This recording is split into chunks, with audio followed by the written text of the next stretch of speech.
Back to DP cryptos. నేను మీ Durga Prasad. Friends, ఇక్కడ ఈరోజు పిక్సెల్ ట్యాప్కి వచ్చేసి క్లోజింగ్ డేట్ అయితే ఇచ్చారనమాట. అంటే వాలెట్ సబ్మిషన్ చేయాలి.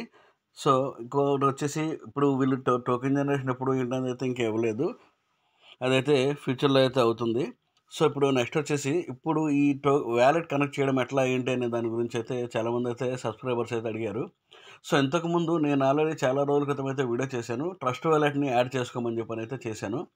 సో ఆ వీడియో చూసి ఎవరైనా ట్రస్ట్ వ్యాలెట్ కనుక యాడ్ చేసుకొని ఉంటే ఎటువంటి ఇబ్బంది అయితే లేదు. ట్రస్ట్ వ్యాలెట్ ఎప్పుడు కూడాను ట్రస్టెడే. అది చేసిన వాళ్ళకైతే మీకైతే ఇబ్బంది ఏం లేదు. సో ఇప్పుడు కనుక వేరే వ్యాలెట్ అంటే బైనాన్స్ కానీ లేకపోతే ఇంకా వేరు వేరు వ్యాలెట్లు ఉన్నాయి కదా. ఇంతకుముందు టన్ వ్యాలెట్ కొంతమంది చేసుకున్నారని చెప్పని అయితే చెప్తున్నారు. అయితే ఈ టన్ వ్యాలెట్ కూడా కాకుండా ఇప్పుడు వాళ్ళైతే వ్యాలెట్ అడ్రస్ చేంజ్ చేసుకోమని చెప్పి ఈవీఎం వ్యాలెట్ ఇవ్వమని చెప్పని అయితే చెప్పారనమాట. సో అన్నిటికన్నా ఈవీఎం వ్యాలెటే బెటర్ అని చెప్పాను. మొదటి నుంచి కూడా ట్రస్ట్ వ్యాలెటే సజెస్ట్ చేశాను నేను, లేదా మెటామాస్క్ సజెస్ట్ చేశాను. సో ఓకే, ఇప్పుడైతే ఎలా చేయాలి ఏంటనేది ఒకసారి అయితే చూద్దాము. ఒకవేళ మీరు చేసుకుంటే వీడియో అయితే స్కిప్ చేసేసేయండి. మీకైతే కాదు, చేసుకోకపోతే కనుక ఒకసారి అయితే చూడండి. మనం యాప్ అయితే ఓపెన్ చేస్తాం కదా, టెలిగ్రామ్ బాట్లో అయితే ఓపెన్ చేసినప్పుడు ఇలా అయితే వస్తుందన్నమాట. ఇలా వచ్చినప్పుడు పైన ఇక్కడ డీపీ క్రిప్టోస్ ఉంది, ఇక్కడ ట్రస్ట్ వ్యాలెట్ అనే సింబల్ చూపిస్తుంది కదా. ఇక్కడ వచ్చేసి యాక్చువల్గా మీకైతే వ్యాలెట్ అని చెప్పి అయితే చూపిస్తుంది. నేను ఆల్రెడీ ట్రస్ట్ వ్యాలెట్ని యాడ్ చేశాను కాబట్టి నాకైతే ట్రస్ట్ వ్యాలెట్, ఇది సింబల్ వచ్చేసి ట్రస్ట్ వ్యాలెట్ అనమాట. ట్రస్ట్ వ్యాలెట్ అని చెప్పి చూపిస్తుంది. సో ఇక్కడైతే ఒకసారి క్లిక్ చేస్తే మీకైతే ఇలా వస్తుందన్నమాట. ఇలా వచ్చినప్పుడు అంటే మీకు కనెక్ట్ వ్యాలెట్ అని చెప్పని వస్తుంది. ఇలా ఆప్షన్స్ అయితే అన్నీ చూపిస్తుంది. సో నేనైతే ఆల్రెడీ ట్రస్ట్ వ్యాలెట్ యాడ్ చేశాను కాబట్టి ట్రస్ట్ వ్యాలెటే చూపిస్తుంది అనమాట. సో ఇప్పుడు కూడా నేను ఈ ట్రస్ట్ వ్యాలెట్ని డిలీట్ చేసేసి నేను ఓకేఎక్స్ వ్యాలెట్ని యాడ్ చేద్దామని చెప్పని అనుకుంటున్నాను. ఎందుకంటే ట్రస్ట్ వ్యాలెట్ వచ్చేసి ఇక్కడ తర్వాత ఇప్పుడు డాష్ బోర్డ్లో ఓపెన్ చేసినప్పుడు, పిక్సెల్ ట్యాబ్ డాష్ బోర్డ్లో ఓపెన్ చేసినప్పుడు అక్కడ వచ్చేసి ట్రస్ట్ వ్యాలెట్ సపోర్ట్ చేయట్లేదు, చూపించడం లేదనమాట. అందువల్ల నేను ఓకేఎక్స్ వ్యాలెట్ యాడ్ చేసుకుందాం అనుకుంటున్నాను. అంటే ఇప్పుడు ప్రజెంట్ ఇబ్బంది ఏం లేదు. అంటే కొంచెం ఈరోజు లాస్ట్ డేట్ కాబట్టి వ్యాలెట్ కనెక్ట్ చేయడానికి వాళ్ళు కొంచెం సిస్టమ్ అంతా సర్వర్ కొంచెం బిజీగా ఉంది. సో దానివల్ల ఇబ్బంది ఏం లేదు, అవుతుంది. ఒకసారి అయితే ట్రై చేయండి. ఇక్కడైతే నేను డిలీట్ అయితే చేసేస్తున్నాను. డిలీట్ చేసేసి ఇప్పుడు నెక్స్ట్ వచ్చేసి ఓకేఎక్స్ వ్యాలెట్ వచ్చేసి కనెక్ట్ చేసుకుంటున్నాను. అంటే ఓకేఎక్స్ వ్యాలెట్ మీకు ఉందా అని అడుగుతుంది అనమాట. ఉంది అని చెప్పని అయితే ఇది చేస్తున్నాను.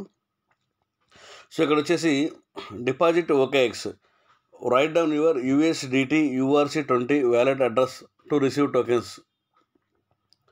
సో ఇక్కడ చాలామంది అడిగే ప్రశ్న ఏంటంటే ERC20 అంటే ఏంటి, USDTలో ERC20 అనేది ఏంటి అని చెప్పని అయితే అడుగుతున్నారు అనమాట. సో అదైతే నేను ఒక్కసారి మీకు ఎక్స్ప్లెయిన్ చేస్తాను. మీరైతే మీ దగ్గర ఉన్న ఓకేఎక్స్ వ్యాలెట్ని అయితే ఓపెన్ చేయండి. ఇప్పుడు ఓకేఎక్స్ ఎక్స్చేంజ్ ఇండియాలో అయితే పనిచేయడం లేదు, కానీ ఓకేఎక్స్ వ్యాలెట్ మాత్రం ఇండియాలో అయితే వర్క్ చేస్తుంది. ఓకేఎక్స్ వ్యాలెట్ నుంచి మనం ట్రాన్స్ఫర్ చేయాలన్నా ఇబ్బంది ఏం లేదు, చేసుకోవచ్చు. ఎక్స్చేంజ్ మాత్రమే పనిచేయడం లేదనమాట.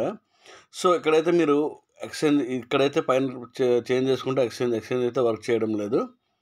చూసారు కదా, ఎక్స్చేంజ్ అయితే రావట్లేదు అని చెప్పని వస్తుంది అనమాట. సో వ్యాలెట్ అయితే ఓపెన్ చేసుకోండి. వ్యాలెట్ ఓపెన్ చేసుకున్న తర్వాత మీకు ఇక్కడ రిసీవ్ అనే ఆప్షన్ ఉంది కదా, రిసీవ్ అనే ఆప్షన్ మీద పైన సెండ్ రిసీవ్ అని, ఆ రిసీవ్ అనే దాని మీద అయితే క్లిక్ చేయండి. రిసీవ్ అనే దాని మీద కనుక క్లిక్ చేసినట్లయితే మీకైతే ఇక్కడ వీళ్ళది ఏమేమి క్రిప్టో యాసెట్స్ ఉన్నాయి, అంటే ఎందులో ట్రాన్స్ఫర్ చేయాలి అనే దాని గురించి అయితే అడ్రస్ అయితే వస్తుందన్నమాట. సో కొంచెం లోడ్ తీసుకుంటుంది. అక్కడ వచ్చింది కదా. సో USDT, ఇప్పుడు మనకు కావాల్సింది కూడా USDT. సో పైన ఫస్ట్లో స్టార్టింగ్లోనే ఉందన్నమాట USDT తీతర్ మల్టీ చైన్ అని చెప్పి ఉంది. అక్కడ కనుక మీరు ఒకసారి క్లిక్ చేయండి. క్లిక్ చేసినట్లయితే USDTలో మనకి ఇన్ని రకాల బ్లాక్ చైన్స్ అయితే ఉన్నాయన్నమాట. సో ఇప్పుడు వచ్చేసి మనకు కావాల్సింది ERC20 అంటే నథింగ్ బట్ ఇథీరియం అనమాట. ఇథీరియం ఒకటి మనకైతే చూశారు కదా, మొదట్లోనే ఉంది. ఇథీరియం అయితే సెలెక్ట్ చేసేసుకోండి. ఇథీరియం సెలెక్ట్ చేసుకున్న తర్వాత ఇక్కడైతే అడ్రస్ కాపీ అని చెప్పని అయితే కాపీ చేసేసుకోండి. కాపీ చేసుకున్నారు కదా, కాపీ చేసుకున్నప్పుడు ఇక్కడ వచ్చేసి మనకి ఇక్కడ అడ్రస్ అడిగింది కదా, ఈ అడ్రస్లో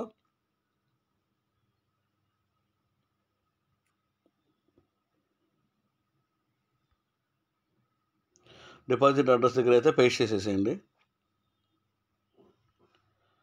సో నేనైతే పేస్ట్ చేసేసాను. చేసిన తర్వాత మేడిట్ అంటే కంప్లీట్ చేసాను అని చెప్పని అయితే ఇచ్చేసాను అనమాట. ఇన్వాలిడ్ అడ్రస్ అని వస్తుంది. ఓకే, ఇది లైవ్లో కదా, మళ్ళీ ఒకసారి ట్రై చేస్తాను.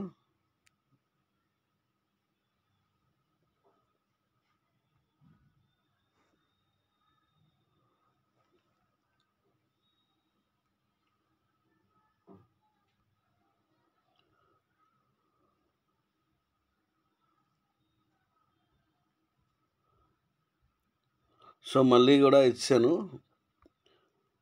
ఇచ్చేసి మేడిట్ అని ప్రెస్ చేశాను.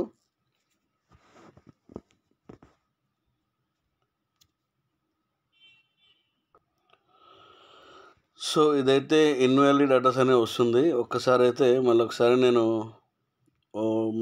అదర్ వ్యాలెట్లోకి అయితే వెళ్ళిపోండి. లాస్ట్లో ఉంది కదా, అదర్ వ్యాలెట్లోకి వెళ్ళిపోయి మీరు వచ్చేసి మెటామాస్క్ అయితే యాడ్ చేసుకుంటున్నాను. అంటే OKX అవ్వలేదు, మెటామాస్క్ అయితే యాడ్ చేసుకుంటున్నాను. మీకు ఒకవేళ OKX వ్యాలెట్ కనుక ఓకే అయితే ఓకే చేసేసుకోండి. మీ ఇష్టం, మీకు నచ్చిన వ్యాలెట్ ఏదైనా కూడా చేసేసుకోండి.